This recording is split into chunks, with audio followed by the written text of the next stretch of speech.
तो नफरती बोल बोल कर लोगों को भड़काने का काम धर्म के ये दुश्मन, धर्म के ये ठेकेदार अलग अलग जगहों से करते हैं। भगोड़ा जाकिर नाइक विदेश से करता है, बाहर से करता है, तो हमारे देश में भी इस तरह के लोग हैं जो भड़काने की साजिश रचते हैं। सबसे पहले आपको बताएं कि पाकिस्तान ऐसे लोगों को सर आंखों पर बिठाता है, सर माथे बिठाता है, और यही वजह है कि जाकिर नाइक को निमंत्रण भेजा गया है पाकिस्तान आने का। अब आतंकी जाकिर नाइक पाकिस्तान जाएगा, आतंक के आका के घर पे जाएगा और 15 दिन तक पाकिस्तान में जाकिर नाइक रहने वाला है। एजेंडा क्या रहेगा? आतंकियों की ट्रेनिंग का एजेंडा रहेगा। 5 अक्टूबर को कराची से दौरे की शुरुआत हो रही है जाकिर नाइक, भगोड़े जाकिर नाइक की, और लाहौर, कराची और इस्लामाबाद में जनसभाएं करेगा। सोचिए, एक ऐसा आदमी जो लोगों का ब्रेन वॉश करता है, वीडियोस बना बना के उनके मन में जहर भरता है, उसको रेड कारपेट बिछाकर यहाँ पाकिस्तान ने बुलावा भेजा है। कई पाकिस्तानी शहरों में ये लेक्चर देने वाला है। जी हाँ, लोगों के बीच अपनी जिहादी मानसिकता, जहर उगलने की जो आदत है, उसका प्रदर्शन करने वाला है। 20 अक्टूबर को इस्लामाबाद में इसका दौरा खत्म होगा। 15 दिन तक पाकिस्तान में रहकर पाकिस्तान के जो युवा हैं उनको नई ट्रेनिंग देगा, आतंक की ट्रेनिंग देगा, जिहाद की ट्रेनिंग देगा, क्योंकि पाकिस्तान इसी तरह की चीज़ को बढ़ावा देता है। तो धर्म के ये दुश्मन अलग अलग जगहों से भड़काते हैं, मुस्लिमों के दिमाग में जहर भरते हैं, उन्हें अपने देश के प्रति भड़काते हुए, बरगलाते हुए उन्हें गलत राह पर ले जाने की कोशिश करते हैं। और ये सिर्फ देश के अंदर ही नहीं, बाहर भी है। जाकिर नाइक तो है ही, देश के अंदर भी ऐसी कोशिश हो रही है। रिपोर्ट के जरिए पूरी जानकारी आपको देते हैं।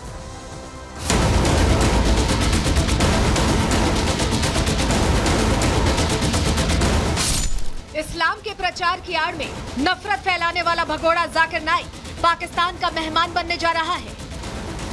अपनी तकरीरों से लोगों के जहन में जहर घोलने वाले जाकिर के लिए शहबाज सरकार रेड कारपेट बिछाने की तैयारी में है। जाकिर नाइक भले भारत से दूर है, लेकिन वो भारत के खिलाफ जहर उगलने से बाज नहीं आ रहा। वो लगातार भारत के मुस्लिमों को गुमराह करने की साजिश रच रहा है और अपनी साजिशों को धार देने के लिए अब वो आतंकिस्तान से हाथ मिला चुका है। एक यूट्यूबर को दिए इंटरव्यू में जाकिर नाइक ने खुद कबूल किया है कि पाकिस्तान में उसके चाहने वाले उसका इस्तकबाल करते हैं। पहले पाकिस्तान आने के लिए पाकिस्तान वीज़ा मिलना मुश्किल है, लेकिन मेरे लिए बहुत आसान था। सब लोग जानते हैं, मेरे वालिद भी जानते हैं। तो पाकिस्तान वीज़ा मिलने तो मेरे लिए तो एक फ़ोन कॉल था। मैं तो पाकिस्तान से मोहब्बत करता हूँ। पाकिस्तान अपनी आतंकी खेती के लिए पूरी दुनिया में बदनाम है। जो भी भारत के खिलाफ जहर उगलता है, पाकिस्तान उसे अपनी पलकों पर बैठाता है। लेकिन पाकिस्तान के आतंकियों की तरह ही जाकिर नाइक भी पीएम मोदी के नाम से सिहर जाता है। उसे पता है कि जब तक भारत में मोदी राज है, वो भारत जाने के बारे में सोच भी नहीं सकता। जाना तो इन्होंने रेड कार्पेट देगी, बुझाओ भाई, आओ, अच्छा अंदर आओ, जेल में बैठो। उनके लिस्ट में तो नंबर 1 टायर जाकिर नाइक है। पीएम मोदी के नाम का खौफ जाकिर के जहन में ऐसा समाया हुआ है कि वो खुलकर इस बात को कह रहा है कि जब मोदी सरकार सत्ता में नहीं रहेगी तब वो भारत जाएगा। यानी उसे यकीन है कि जब तुष्टीकरण वाली सरकार सत्ता में आएगी तो उसके लिए भारत के रास्ते खुल जाएंगे। अगर अभी मोदी नहीं रहा और जो नेक्स्ट गवर्नमेंट अगर जस्ट रहेंगी तो जरूर जाऊंगा मैं। जाकिर नाइक पीएम मोदी से डरकर ही भारत से भागा था। प्रधानमंत्री मोदी से जाकिर नाइक ही नहीं, बल्कि भारत में रहने वाले कई कट्टरपंथी भी परेशान हैं।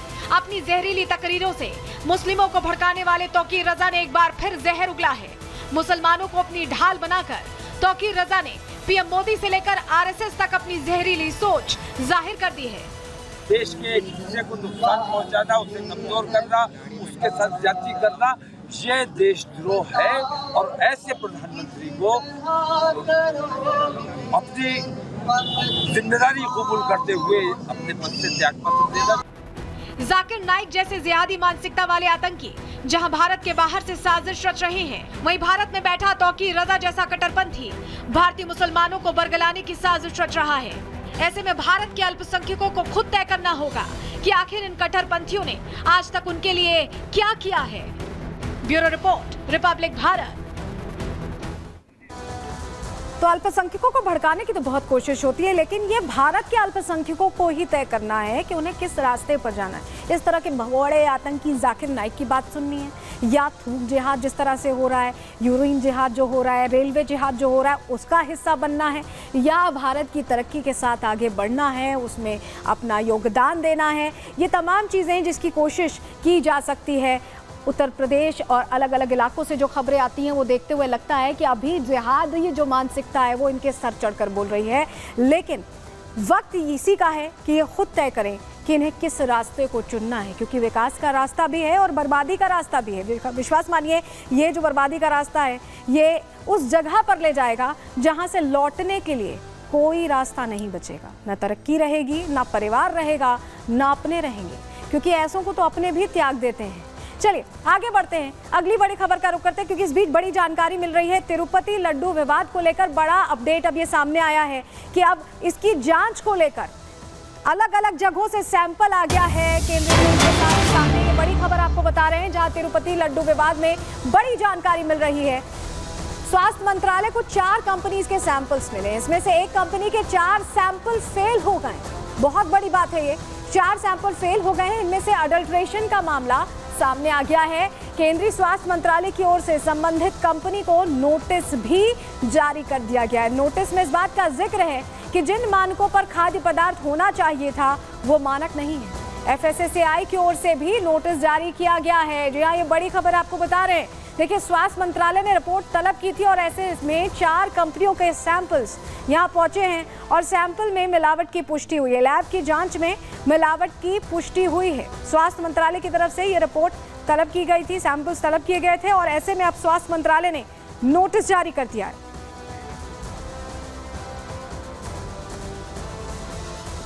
और चलिए आगे बढ़ते हैं, बात मथुरा की भी कर लेते हैं, जहां खाद्य सुरक्षा विभाग ने तीर्थ स्थल क्षेत्र में भक्तों का शुद्ध प्रसाद उपलब्ध कराने के लिए चेकिंग की कार्रवाई तेज कर दी है। क्योंकि आरोप जब लगे थे उसके हिसाब से चेकिंग की कार्रवाई भी अब तेज हो गई है। रविवार को विभागीय अधिकारियों ने श्री कृष्ण जन्मस्थान और वृंदावन में कई दुकानों से रबड़ी और घी के नमूने लिए। आपको बता दें कि डिंपल यादव ने जिस तरह से प्रसाद में मिलावट के आरोप लगाए थे, जो खबर भी हमने आपको दिखाई, उसके बाद चेकिंग उनके आरोप से पहले ही की गई थी, उनके आरोप के बाद नहीं की गई। यानी कि प्रशासन पहले से मुस्तैद था। प्रशासन ये समझ रहा था कि तिरुपति में जो घटना हुई है वैसी घटना इधर भी हो सकती है और उसको लेकर सजग होते हुए प्रशासन ने पहले ही सैंपल ले लिए थे। चलिए अब बात गुजरात की कर लेते हैं, जहां अवैध पर कार्रवाई हो रही है। गुजरात में भुज और कच्छ इलाके में स्थानीय प्रशासन ने बड़ा एक्शन लिया है। अवैध निर्माणों के खिलाफ प्रशासन का बुलडोजर जमकर गरजा है। यानी उत्तर प्रदेश का मॉडल गुजरात में फॉलो हुआ है। रिपोर्ट दिखाते हैं।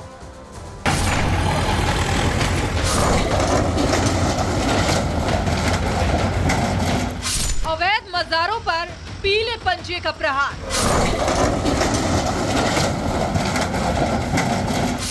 फावड़ा, हथौड़ा नहीं, अब बुलडोजर से वार।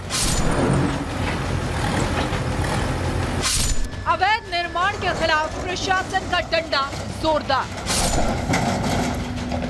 अब और अवैध निर्माण बर्दाश्त नहीं। गुजरात में इन दिनों प्रशासन का बुलडोजर जमकर गरज रहा है और बुलडोजर के निशाने पर है अवैध निर्माण। बीती रात भी भुज और कच्छ के इलाकों में कई अवैध दरगाह और मस्जिदों पर बुलडोजर गरजा। कई अवैध दरगाह और मजार जमींदोज कर दिए गए। इन सभी जगहों को खाली करने के लिए आदेश जारी किए गए थे, लेकिन आदेश के बावजूद लोग वहां जमे रहे। कानून व्यवस्था खराब न हो, इसके लिए कच्छ पुलिस पहले से ही मुस्तैद थी। तो अवैध के खिलाफ बड़े स्तर पर कार्रवाई गुजरात में देखी जा रही है और इसी के साथ आज के लिए प्रहार में इतना ही।